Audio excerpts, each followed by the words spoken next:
반짝반짝 책정거장. 안녕하세요. K입니다.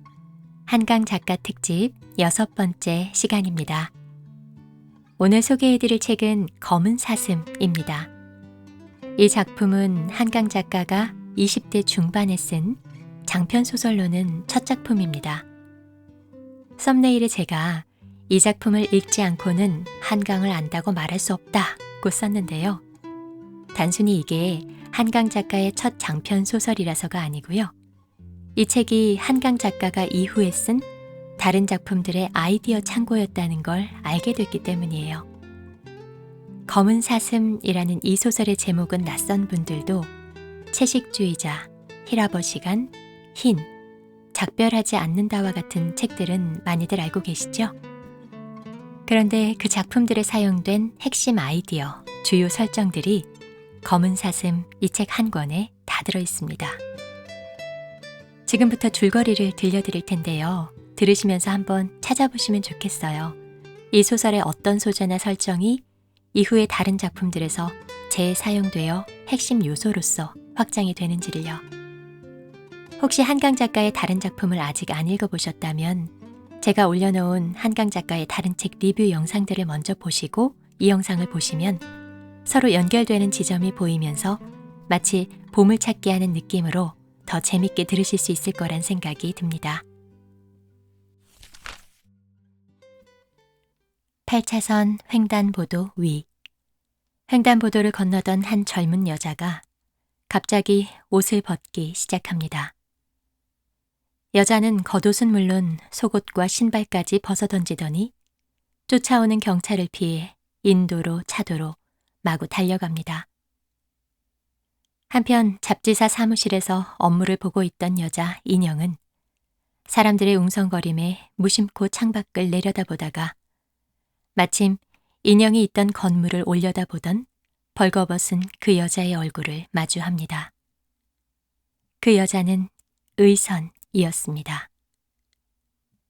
며칠 후 인영은 자기 집 현관 앞에 앉아있는 의선을 발견합니다. 기억을 잃은 퀭한 눈동자로 인영을 올려다보는 의선을 인영은 말없이 집 안으로 받아들입니다.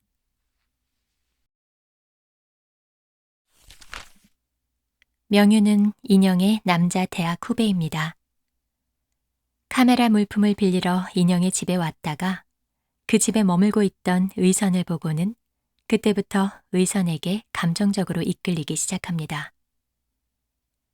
당시에 명유는 일본어를 배우고 있었습니다. 전혀 모르는 언어를 배워보고 싶었습니다. 알파벳을 문자로 하는 거 말고 아주 새로운 것으로. 무의미한 문장들을 쉼없이 만들어 입속에서 웅얼거리는 것만이 지긋지긋한 현실과 불확실한 미래에 대한 두려움에서 도피하게 해주는, 당시의 그를 위로해주는 유일한 행위였습니다. 그런 연장선에서 그는 의선을 생각합니다. 침묵과 공허의 인상으로 뭉뚱그려진 의선의 이미지는 가느다란 표대처럼 무너지기 직전의 그를 지탱해 줍니다. 어떻게든 핑계를 만들어 다시 의선이 머물고 있던 인영의 집을 찾으려던 명유는 의선이 그 집을 나가버렸다는 말을 듣습니다. 그날 현관 앞에 앉아있던 의선을 인영이 집으로 받아들인 건 인영 자신도 이해할 수 없는 결정이었습니다. 사람들에게 곁을 주지 않던 인영이었습니다. 그런 그녀가 의선을 돌봐주기로 자처한 것입니다. 하지만 정신이 온전치 않은 의선과 함께 사는 건 쉬운 일이 아니었습니다. 의선은 밤마다 이상한 짐승이 등장하는 악몽에 시달리며 신음했고 사람들이 고기를 먹는 모습을 보면 그 짐승이 살아있을 때의 모습이 떠오른다며 정육점이나 생선 가게를 지날 때면 지나친 거부 반응을 보이곤 했습니다. 그러던 어느 날이었습니다. 일을 마치고 집에 들어온 인영은 집안에서 고약한 화학약품 냄새를 맡게 됩니다. 닫혀있는 세면장에서 의선의 울음소리가 들려왔습니다. 세면장 문을 왈칵 열자 세면장 바닥은 수백 장의 사진과 필름을 태우고 난 채로 뒤범벅이 되어 있었습니다. 인형이 꼬박 7년 동안 낯선 포구와 해안들을 헤매어 다니며 찍은 사진들이었습니다. 마음에 드는 빛을 기다리느라고 휴가 기간을 모두 바쳐 한 곳에 머무르며 얻은 사진들도 있었습니다. 자기가 아닌 불벌레가 바다 사진을 태운 거라며 울먹이던 의선은 그날 밤 인형의 집을 나갔습니다. 며칠 후 명윤이 의선을 발견했다는 말을 들었지만 인형은 굳이 의선을 다시 만나러 가지 않았습니다. 명윤은 거의 집착에 가까운 지극한 정성으로 의선을 돌봅니다. 하지만 어느 날 의선은 고향인 황곡으로 돌아가야 한다며 갑자기 집을 나가버립니다. 명윤과 새 계절을 함께 보내고 난 이후였지만 여전히 정신은 온전치 않은 상태였습니다. 명윤은 인형에게 의선의 고향인 강원도 황곡으로 함께 의선을 찾으러 가자고 부탁합니다. 강원도 황곡. 인형의 눈앞에 한 사내가 서 있습니다. 광부들의 삶과 관련된 사진집을 낸 무명 사진작가 장입니다. 황곡에 올 수 있는 취재 핑계를 만들기 위해 기사가 될 만한 황곡의 인물을 찾다가 억지로 발견해낸 사람이었습니다. 명윤은 답답하고 짜증이 납니다. 의선이 있을지 모를 황곡에 도착했는데 정작 의선을 찾지 못하고 있기 때문입니다. 계획대로라면 다음 날 오전까지는 인형의 취재 일정을 마치고 남은 시간 동안 함께 의선을 찾아다녀야 하는데 제멋대로인 사진작가 장은 정작 인터뷰에는 응하지 않고 계속 그들을 술집으로 나이트클럽으로 끌고 다닙니다. 커다란 화상 흉터에 얻어입은 것 같은 보풀난 작은 니트티를 입고 있는 무리하기 짝이 없는 장을 인형은 종일 인상 한번 찡그리지 않은 채 상대하고 있습니다. 명윤은 인형이 화를 내는 걸 한 번도 본 적이 없습니다. 온순하거나 친절해서가 아닙니다. 곁을 내주지 않는, 기대하지 않아 상처받지도 않는 차가운 절제, 깊은 바닷속의 침묵 같은 여자이기 때문입니다. 사진작가 장. 그는 27 젊은 나이에 강원도 황곡의 터를 잡고 광부들의 삶을 카메라에 담기 시작했습니다. 섭씨 38도가 넘고 습도가 90%인 가만히 있기만 해도 탄가루가 목을 팍팍 막아버리는 막장에 내려가 10년이 넘도록 목숨을 걸고 사진을 찍었습니다. 1년 전 그는 드디어 서울의 한 사진 전문 출판사와 계약하고 1000여 점의 사진들 중에서 50점의 사진을 뽑아 책으로 출간했습니다. 그동안 탄광의 막장 사진을 찍으면서 무수히 많이 다쳤습니다. 죽을 뻔한 적도 여러 번 있었습니다. 황곡을 뜨자고 애원하던 밤무대 가수였던 아내는 결국 그를 버리고 떠나버렸습니다. 그런데 청춘을 다 바쳐 얻어냈던 천여 장의 그 사진들은, 아내까지 떠나보내며 쟁취해낸 그 사진들은 어느 날 한순간의 화재로 다 사라져버렸습니다. 남은 건 출판사에서 보내온 50점의 사진이 담긴 책 한 권과 사진을 구해내려다 입은 얼굴의 화상 흉터뿐이었습니다. 다시 시작할 힘이 없었습니다. 그가 찍었던 건 이제는 사라져버린 것들이었습니다. 그때 갑작스럽게 떠난 아내가 미치도록 그리워졌습니다. 오시며 살림은 물론 단 한 장의 필름도 인화지도 남지 않았다는 걸 인정하면서 장이 깨달았던 건 아내를 완전히 잃었다는 것이었습니다.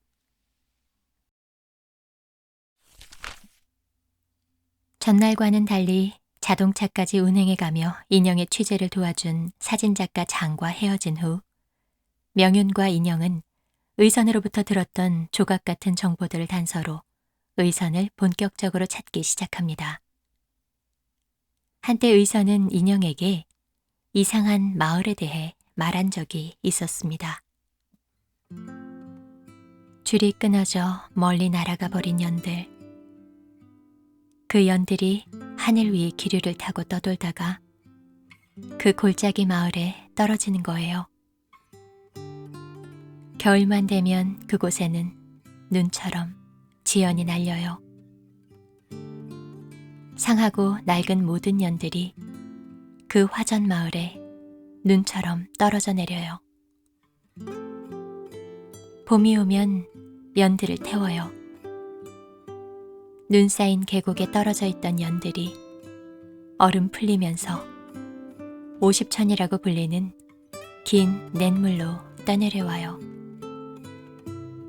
창호지는 물에 씻기워 가고 살만 바위에 걸려있는 연들을 건져내고 나뭇가지에 흰 속꽃처럼 걸려있는 것, 지붕의 숲을 사이에 마당에 어지럽게 널린 흰 연들을 모조리 모아 산빛 아래서 태워요. 이른 봄 햇살 사이로 연기가 뭉클뭉클 솟아오르고 붉은 불꽃이 오르면 그때부터가 봄이에요. 꼭 거기 갔다 온 사람 같아 라고 말한 인형에게 의선은 말했습니다. 거기가 내 고향인거려 라고. 연골이라는 별명을 가진 동네라고도 말했습니다. 연이 모이는 골짜기라는 의미를 가진.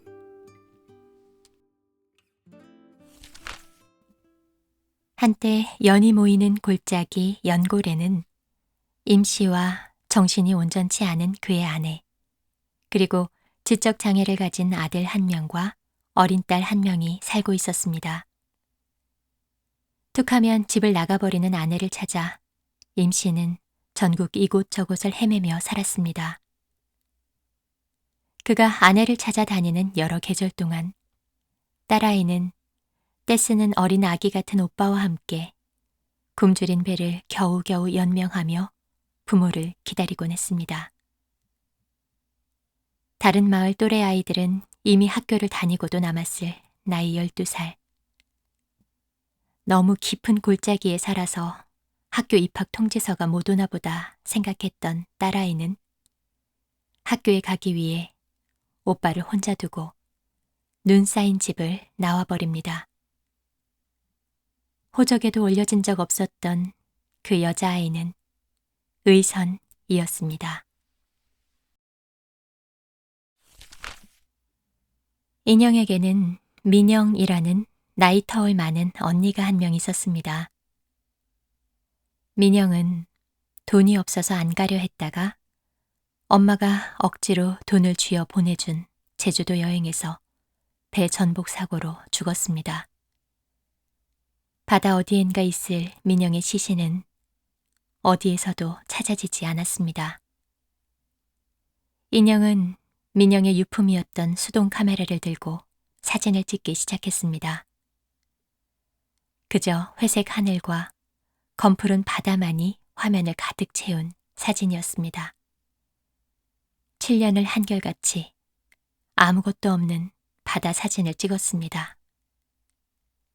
지난 여름 내 인형의 방 책상 귀퉁이에 세워놓았던 사진들을 보고 의선은 말했습니다. 너무 어두워요. 바다는 원래 이렇게 어두운 거예요? 이렇게 어두운 건 좋지 않아요. 이런 건 좋지 않아요. 정말이에요.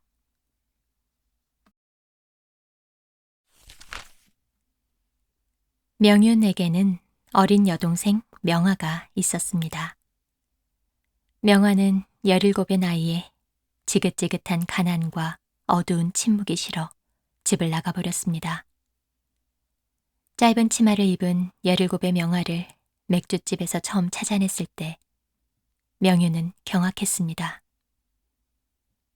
명화는 계속 집을 나갔습니다. 유흥가를 샅샅이 뒤지며 오해를 받아 몰매를 맞으면서도 악착같이 찾아내어 데려다 놓으면 며칠도 안 가 명화는 도망쳐 버렸습니다. 엄마가 뇌일혈로 죽은 후 명유는 명화를 더는 찾지 않았습니다. 그리고 그때부터 그는 글을 쓰지 않았습니다. 대학에 입학하자마자 교내 문학상을 수상하고 대학을 졸업하기도 전에 문단에 등단했던 글을 써야 살아있는 것 같던 그였습니다. 잊어버리고 싶었습니다. 눈만 돌리면 기다리고 있는 음습한 기억들. 이 세상의 지옥 끝 어디쯤에 명화를 방치해둔 무력감. 그 지긋지긋한 자괴감 따위로부터 벗어나고 싶었습니다. 명화의 얼굴이 문득 의식 속의 그림자만 비추어도 그는 참을 수 없는 고통을 느꼈습니다. 침묵 속에서 평화로워 보였던 의선에게 그토록 끌렸던 건 비단 그녀가 명화를 떠올리게 했기 때문만은 아니었을 겁니다. 사실 그는 아주 오래 전부터 미치고 싶었습니다. 인영은 의선이 처음 기억을 잃었던 때에 왜 본인의 지하방이 아닌 인영의 집을 찾아왔던 걸까 그게 항상 궁금했습니다.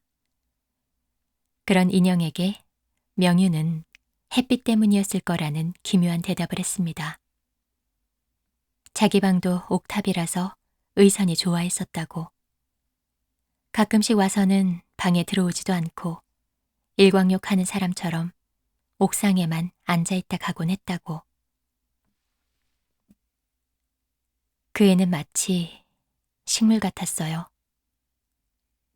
이렇게 어두운 방에서도 그 애는 늘 저 창문을 향해 앉아 있었어요. 어두운 방에 놓은 화분 속의 풀이 아무리 가냘픈 빛이라도 있으면 그쪽으로 구부러지는 것처럼 말이에요. 세상에는 서서히 미쳐가는 사람들도 있는 거 아닐까요? 서서히 병들어가다가 폭발하는 사람 말이에요. 줄기가 뻗어나가다가 한없이 뻗어나갈 듯 하다가 그 끝에서 거짓말처럼 꽃이 터져 나오듯이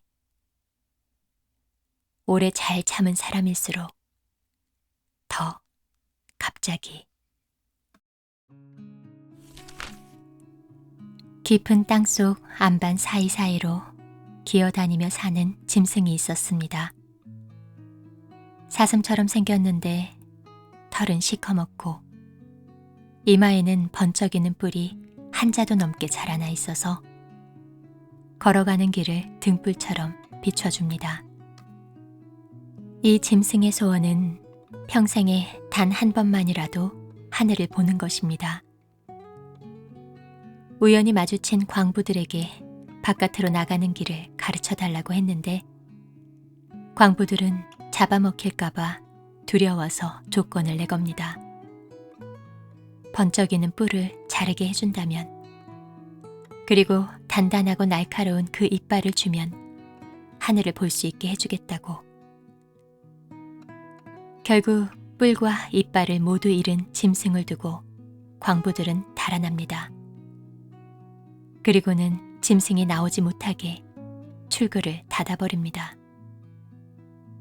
그때부터 이 짐승은 아무것도 먹지도 못하고 아무것도 보지도 못하는 상태로 컴컴한 안반 사이를 느릿느릿 기어다니며 울다가 피와 눈물이 빠져나가 나중에는 들쥐처럼 쪼그라듭니다.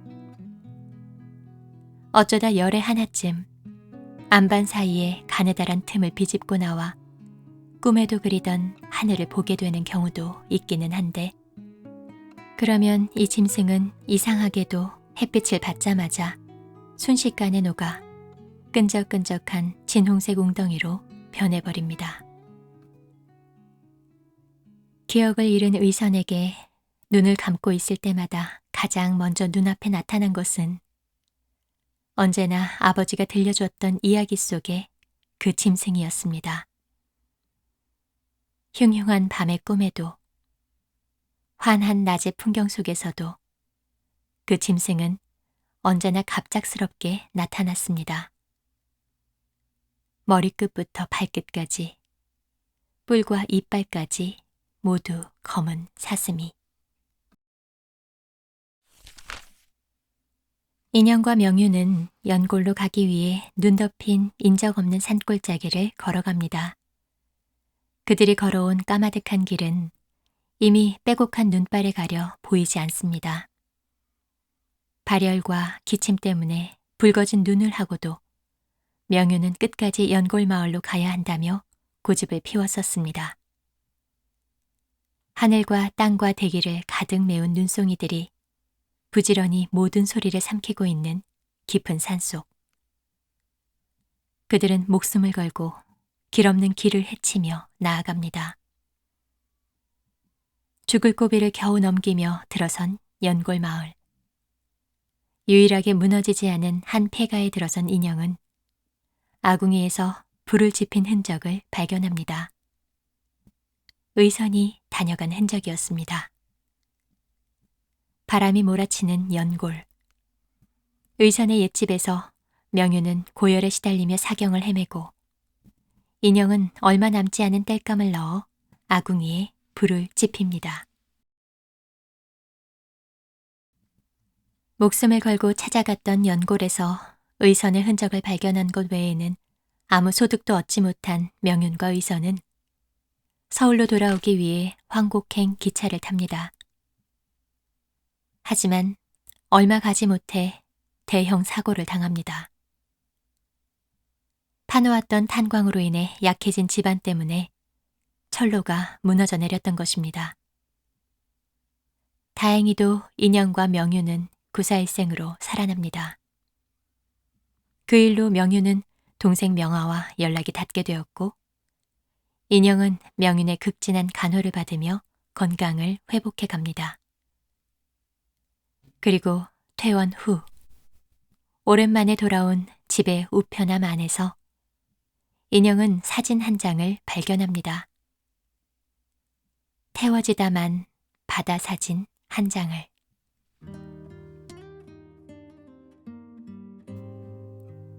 네, 줄거리는 여기까지입니다. 나름 간단하게 요약해 봤는데요. 아니 이게 뭐가 간단하다는 거야? 하실 수도 있는데 이 책 분량이 무려 564페이지예요. 각 등장인물들의 사연이 정말 구구절절하게 설명되어 있는데요. 그걸 간단히 요약한 거다 보니까 내용이 제대로 이해가 되셨을지 등장인물들에게 감정이입은 되셨을지 좀 염려가 됩니다. 그럼 이 작품의 의미를 먼저 간단히 살펴보고 그 다음에 이 소설의 어떤 모티프나 설정이 한강 작가의 다른 작품과 연결이 됐는지 확인해 보도록 하겠습니다. 검은 사슴 이 소설의 중심 소재는 제목과도 같은 검은 사슴입니다. 검은 사슴은 햇빛을 갈망하지만 그 갈망을 이루지 못해 고통받죠. 그런데 정작 그토록 바라던 햇빛을 쐬면 녹아버리고 맙니다. 여기에서 검은 사슴은 무엇을 의미하는 걸까요? 검은 사슴은 주인공인 의선에게 투영됩니다. 의선은 어두운 상처를 가슴에 묻은 채 그저 참고 참으면서 태양을 갈망하는 존재입니다. 하지만 태양을 향해 온 몸을 던진 순간, 그러니까 횡단보도를 건너며 내리쬐는 햇살을 향해 옥죄고 있던 옷들을 벗어던진 순간 의선은 파괴되어 버렸습니다. 작가는 뭘 말하고 싶었던 걸까요? 그 답을 말씀드리기 전에 다른 인물들의 경우도 살펴보겠습니다. 작품 속의 모든 인물들이 다 나름의 갈망과 고통을 품고 있어요. 인형이 바다 사진을 찍었던 건 언니 때문이었습니다. 언니가 죽은 바다, 그 찰나를 영원의 순간으로 가둬놓기 위해 하염없이 바다를 찍었습니다. 하지만 인형이 원하는 그 느낌은 사진에 담기지 않습니다. 그걸 담아내길 원하는 인형의 갈망은 언니의 부재로 인한 고통을 더 부각시키면서 인형의 마음을 더 단단하게 결박해버렸습니다. 명유는 지긋지긋한 가난과 동생 명화에 대한 죄책감과 무력감으로부터 벗어나길 원했습니다. 그래서 영국으로 가겠다는 현실감각 없는 헛된 계획을 세우기도 하죠. 현실을 마주하지 않는, 오로지 밝은 곳만을 향해 현실을 탈출하려 했던 명윤의 갈망은 구덩이처럼 명윤을 잡아당기는 현실의 어두움을 더 부각시킬 뿐이었습니다. 사진작가 장은 자신이 할 수 있는 가장 힘겨운 작업을 하고 싶었습니다. 자신의 힘으로 할 수 있는 최대치의 지점을 아슬아슬하게 넘어서며 자긍심을 느꼈습니다. 그의 목숨을 판돈으로 하는 매일의 노름과도 같은 위험한 작업을 통해 그는 원기를 얻었습니다. 대단한 무언가를 이루고 싶다는 그 갈망 때문에 그는 아내를 잃고 청춘을 잃었습니다. 작품 속 인물들은 각자가 다 나름의 갈망과 대처 방식을 갖고 있었어요. 하지만 어느 누구도 행복하지 않았습니다. 작가는 뭘 말하고 싶었던 걸까요? 저는 그 답이 인형과 명윤이 목숨을 걸고 찾아갔던 연골 마을에 있다고 생각됩니다. 이 작품에서 연골은 연이 모이는 골짜기 마을로 설정이 돼 있습니다. 사람들이 소원을 빌며 날려보냈던 연들이 다 이 마을로 날아가서 겨울 내내 눈처럼 쌓이는 거예요. 그런데 이 다음이 핵심입니다. 눈이 녹으면 이 연들을 한꺼번에 다 모아서 태워버리는 거예요. 연골의 봄은 그때부터 시작됩니다. 여기에서 연이 상징하는 건 갈망이겠죠? 작가는 그 갈망을 태워버립니다. 소설 속에서 인형이 찍은 바다 사진과 장이 목숨 걸고 찍은 막장의 사진들도 다 불태워지잖아요. 그 사진들은 인형과 장에게 마치 연과도 같은 것들이었죠. 작가는 이런 장면들을 통해 이렇게 말하고 싶은 걸 겁니다. 갈망하지 마. 그게 잘못된 거야. 아프지 않으려면 애초에 갈망하지 않아야 해. 라고요. 검은 사슴이 태양을 갈망하지 않았다면 뿔을 베일 일도 이빨을 뽑힐 일도 없었겠죠. 그랬다면 행복하진 않았겠지만 고통스럽지도 않았을 겁니다. 저는 이 소설을 읽으면서 한강 작가가 더 궁금해졌습니다. 이 소설은 한강 작가의 나이 20대 때 쓰여진 거잖아요. 뭐든 해낼 수 있을 것 같은, 그래서 빛나는 미래를 꿈꿀 수 있는 그 찬란한 나이에 한강 작가는 왜 이런 생각을 했던 걸까요? 어둠의 구덩이에서 손을 내미는 사람에게 끌어올려주기는커녕 올라오려 하지 마. 햇빛을 갈망하지 마. 꿈을 꾸지 마. 그래야 네가 안 아파. 라고 말하고 있는 거잖아요. 뭐가 그렇게 아팠던 걸까? 뭐가 그렇게 절망적이었던 걸까 싶어서 한강 작가의 내면에 대한 연민을 느끼게 된 소설이었습니다. 네, 그럼 이제 처음에 말씀드렸던 다른 작품과의 연결성을 한번 짚어보도록 하겠습니다.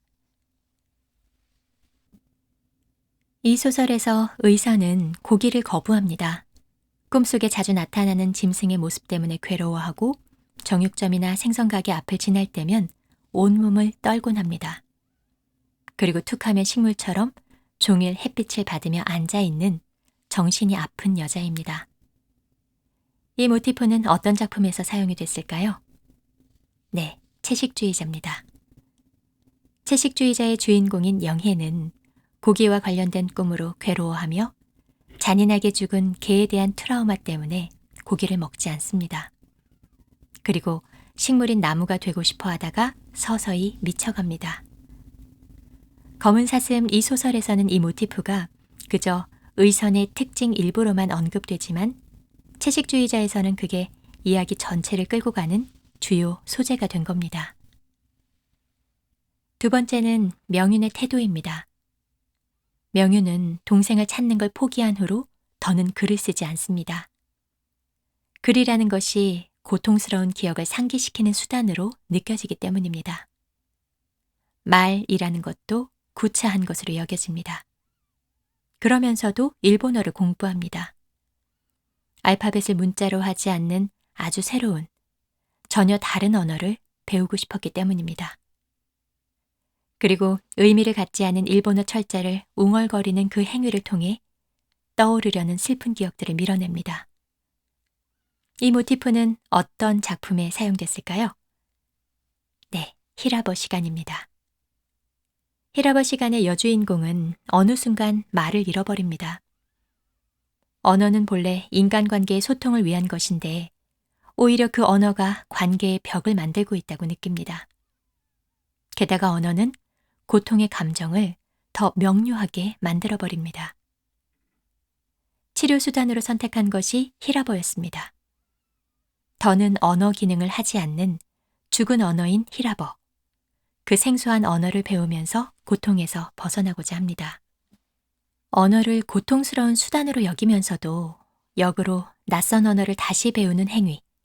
이 모티프 역시 검은 사슴에서는 명윤의 특징 한 가지에 지나지 않았지만 히라버 시간에서는 작품 전체를 이끌어가는 주된 소재로 사용됐습니다.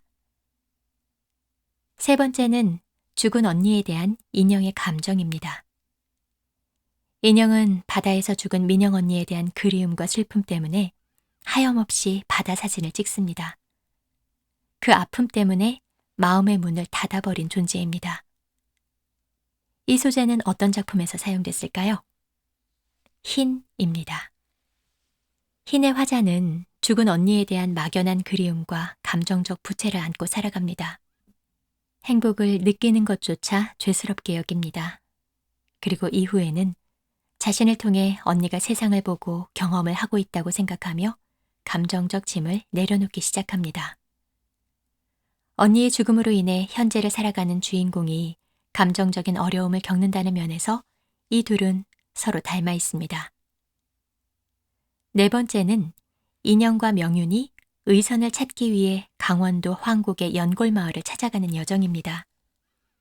그들은 눈보라가 휘몰아치는 산길을 헤치고 나아갑니다. 그 길은 결코 만만치 않습니다. 목숨을 걸었다고 해도 과언이 아닐 만큼 위험하고 험한 여정을 거쳐 그 집에 도달합니다. 이 모티프는 작별하지 않는다에서 재사용됐습니다. 경아가 인선의 부탁으로 제주도 산골 마을에 있는 인선의 집을 찾아가는데요. 작별하지 않는다에서도 경아는 인선의 집에 닿기 위해 눈 폭풍을 헤치며 산길을 걸어갑니다. 죽을 뻔한 고비를 여러 번 거치며 겨우겨우 집에 도착하죠. 그 장면이 꽤 많은 분량으로 할애돼 있어서 작가가 그 설정에 많은 공을 들였다는 걸 느낄 수 있었습니다. 이 외에도 읽다 보면 소소하게 반복되는 아이디어나 소재들을 심심치 않게 발견하실 수 있을 거예요.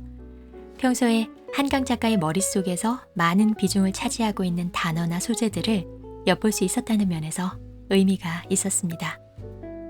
다음에는 또 어떤 작품에서 검은 사슴 이 소설에 들어있는 모티프들이 재사용될까요? 검은 사슴 이 소설의 주된 소재는 광산인데요. 이 작품에서는 광산이 어둠의 극한을 품고 있는 막장의 이미지로 표현되지만 저는 이 소설이 노벨 문학상으로 향하는 뛰어난 작품들의 여러 원석들을 품고 있었다는 면에서 한강 작가의 광산 같다는 생각이 들었습니다. 네, 리뷰가 좀 길어졌는데요. 이번 리뷰 역시도 그냥 제가 한강 작가의 소설을 읽으면서 느낀 순전히 주관적인 제 생각을 말씀드린 겁니다. 문학작품의 해석에 정답은 없는 거니까요.